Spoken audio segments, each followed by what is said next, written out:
Angibingelelwe ngane zakwethu uphinde futhi nginamukele kuyona i-channel yami phambili elami igama ngumfeza ngiphuthi ungakhuluma lo bathi iLaspo namaGumede. Mangabe usemusha kuleli khasi ngizophinde ngicela ngisho ukuthi uyasubscribe, ungakhohlwa ukukhomenta nokulike nokushare, bese futhi uyangilandela ey'nkundleni zokuxhumana Facebook @mfezeke_iLaspo namaGumede, TikTok @mfezeke_162, bese kuthi ku-Instagram @mfezeke_162. Ngazi ukuthi nazi uma kulesi khathi suke sinithatha sinibeke endabeni-ke okuyizona ezihamba phambili. Inkunzi Malanga ubaba uGadla Nxuma linsizwa lephansi eshowe isikhulume kakhulu lapha ngobaba uNgizwe Mchunu kanjalo nobaba uMphakela Umthakathi njengoba babambe iqhaza kwi-March and March laphana-ke ukuthi kube yibona abantu abaneqhaza elikhulu ekuthenini-ke kwazi ukuthi kuphuculeleke izwe laseNingizimu Afrika. Ngizokwanda kakhulu ey'ngane zakwethu nansi video ephelela baba uGadla Nxuma la kade khona aphosa uphaphele gwalagwala kubaba uNgizwe Mchunu kanjalo nensizwa leyo phansi kwanongoma ubaba Phakela Umthakathi. Nansi video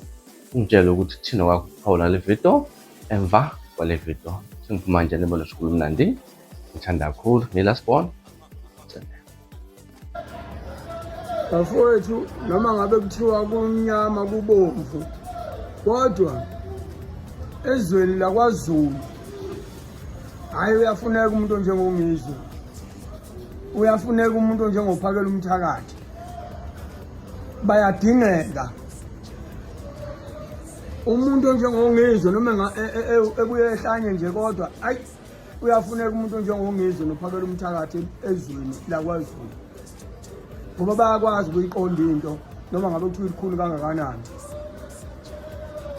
Bayafuneka, bayadingeka. Baholi ake nibuke uNgizwe, nibuke uPhakela Umthakathi, bayafuneka abantu abanjengalaba bantu. Finish.